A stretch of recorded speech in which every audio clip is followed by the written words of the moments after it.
Заштитата на културното наследство со употреба на варовиот материјал е од големо значење во процесот на реставрација и конзервација на недвижното наследство во земјава.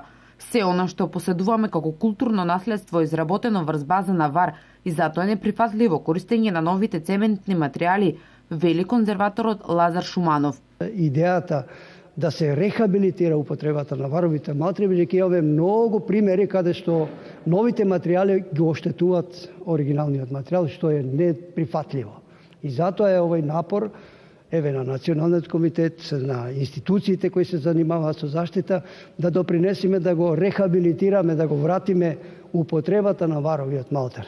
Штипскиот музеј за заштита на културното наследство ги користи традиционалните материјали на база на вар. Наскоро ќе започне со реставрација на неколку културни споменици по кои градот Штип го препознаваат. Овие материјали пред се ќе се користат на археолошкиот локалитет Баргала, на црквите кои се во Штип, надворот Штип, за кои сме ние надлежни, но ќе го користиме и за уметничката галерија Безистен, која е нападната со влага, и јас се надевам дека овој материјал ќе помогне тој проблем да го надминеме.